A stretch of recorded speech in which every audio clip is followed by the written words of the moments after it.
Rakkoo guddaa keessa jira jechuudha. Walumaa galatti haalli Yaman hedduu nama jibbisiisa jechuudha. Hedduu tokko ulfaataa ta'e jechuudha. Yoo kun asiin nagaa ni buusa jedhe kun immoo asiin sharrii karaa adda addaatiin dubbachuu fi haati Mubaarakil hedduu tokko dhukkubsataa jirti jechuudha. Hedduu tokko dhukkubsataa jirti. Ani haati Mubaarak sababa mucaa isiitiif jecha sababa ilma isiitiif jecha hedduu rifaatuudhaan jechuudha. Ilmoo jechuun ni beektan isin hunduu jechuudha. Ilmoon hedduu namatti ulfaatte jechuudha. Hedduu tokko namatti ulfaatte. Namni dhalee hin beekne waan dhukkubsataa jirti. Namni ilmoo ofiitirraa halkan takkallee ciisee hin bulu jechuudha. Dagatteeti miti yeroo akkana isin akkatti hafuura ofii dho'ifattee waan jettu dagatteeti miti. Hatta ni jibbiteeyyuu viidiyoo iyyuu martee achiin ibsaan rakkoo keessa jira. Tamaam. Akka achiin haala dachaasin godhan yoo agartu basi ilma namaa kana hatta sammullee gara tuqamuu fa'a nama deemtu jechuudha obboleeyyan kiyya. Kanaaf obboleeyyan kiyya ani du'us jiraadhus jechuudha. Du'us jiraadhus du'aa inaaf godhaati. Bilbilaa fi karaa adda addaatiin zoorsisa adda addaa narra gahamaa jira jechuudha.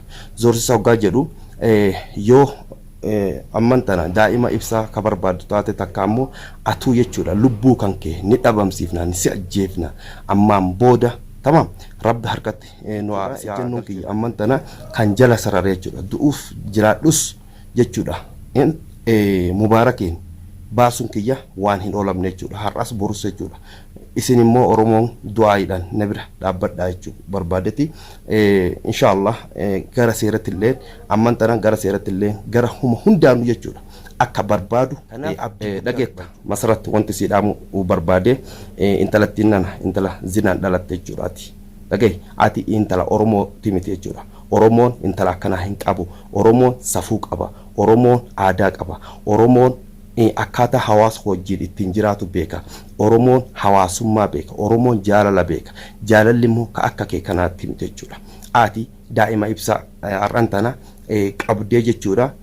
Wanti inni siif godhu tokko masaratti hatattamaan daa'ima ibsaa hatattamaan yoo gadhiifte yoo baafte ni baafta.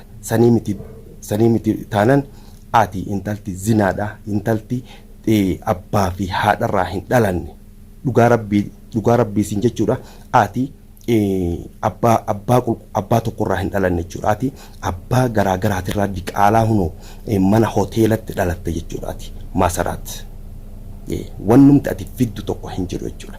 Tamaam yoo namummaa ka qabaattu taate dhagesitti maa tamaam yoo namummaa ka qabaattu taate hatattamaan daa'ima ibsaa san gadhiifta jechuudha.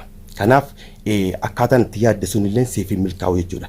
Dhageettaa ibsaa biyyarraa baaftee miti deebiti ammallee nama itti bittee akkaataa adda addaa godhaa jirtaa miti garuu immoo haalli kun abadan siif hin milkaa'u jechuudha. Kanaaf wanti isin jechuu barbaade jechuudha. Masarat wanti isin jechuu barbaade hatattamaan daa'ima ibsaa yoo gadhiifte gadhiisi sanii miti taanan ani jechuudha. Amman tana na ajjeefta malee ani wannumti ammallee wanti jechuu barbaade obboleessi kiyya Mahammad waa tokko si dhaamuu barbaade Mahammad waan dachaasi fi ibsaan irra jiran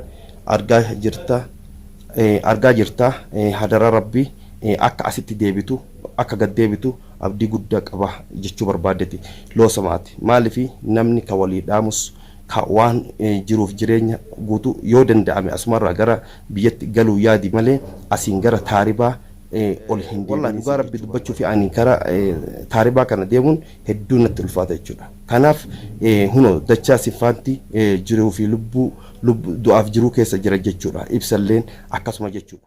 Assalamu alaikum warahmatullahi wabarakatuh. Akkam jirtan hordoftoota kiyya bakka jirtan hundatti nageenyi koo isin bira haadha qabu isin jecha har'an tana abdiin maaliin dhufe jechuun keessan hin oolamu. Abdiin har'an tana wanti dhufeef akkuma beektan haala jiru hunda akkaataan keessa ture hunda akkama beeytanii garuu immoo alhamdulillah rabbi galanni haa ga'u san hundaa keessaa bahee lubbuudhaan du'aa'ii keessanii fi galata rabbii guddaatiin as ga'ee jira jechuudha. Har'an tana ammoo maaliin dhufe jechuun keessan hin oolamu.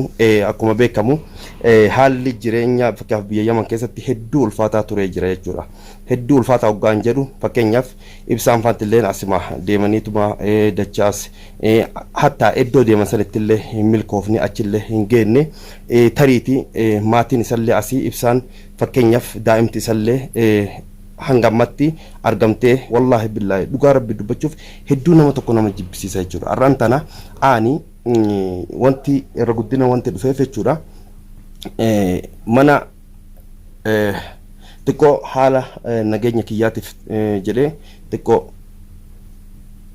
injiraa miree hafuura kiyya dhoyfadhee ture. Amman tana ammoo bilbilaa fi karaa adda addaatiin zoorsisa adda addaatu narra gahamaa jira jechuudha.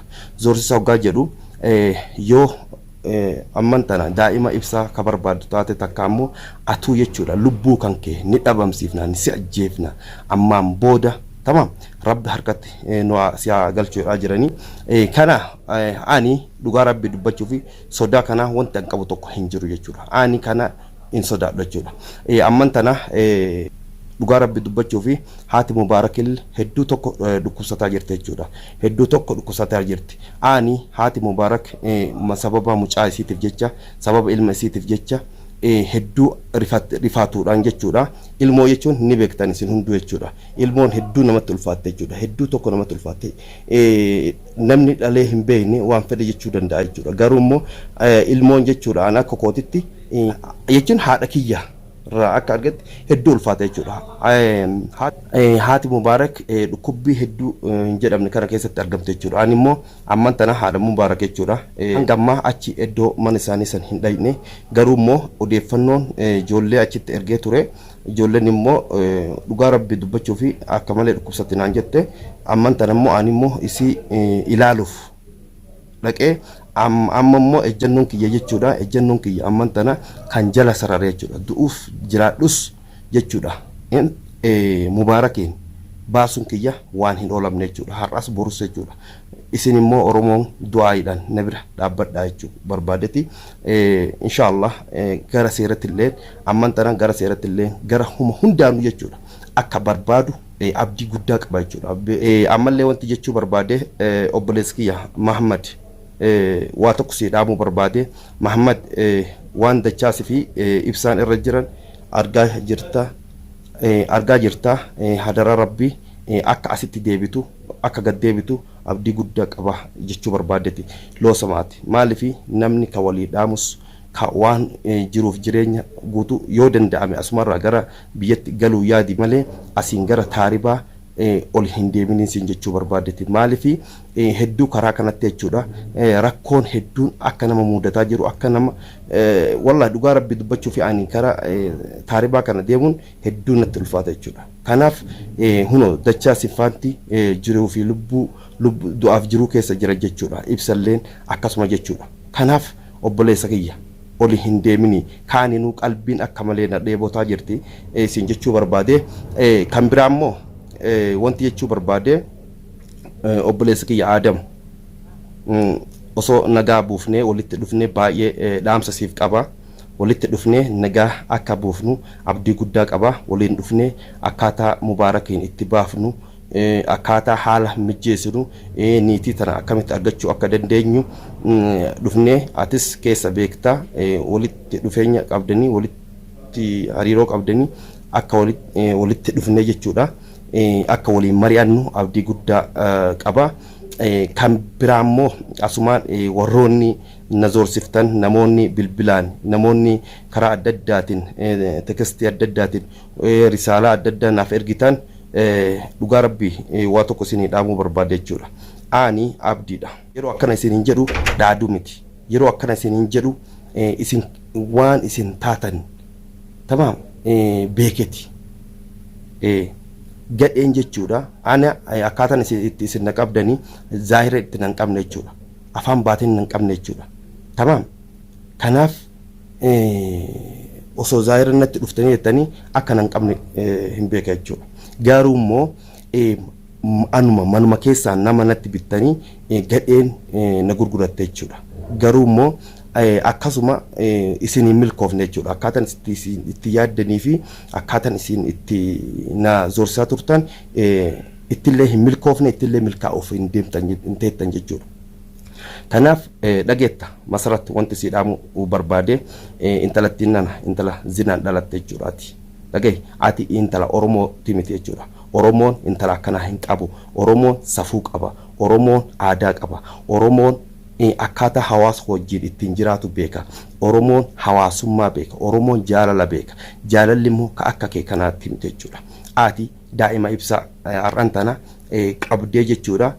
Wanti inni siif godhu tokko hin jiru jechuudha. Kanaaf ibsallee har'aan booda si ijjitee lamaantuun waliin agartu jechuudha. Ani hanga lubbuudhaan as keessa jirutti jechuudha. Yoo du'uu baadhee tamam.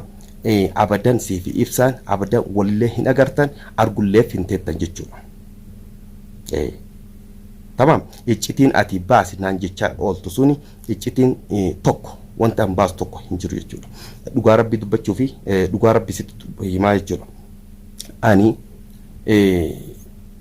har'as borus tamam ejjennoo kiyyaan deema malee ejjennoo nama tokkootiin hin deemu jechuudha.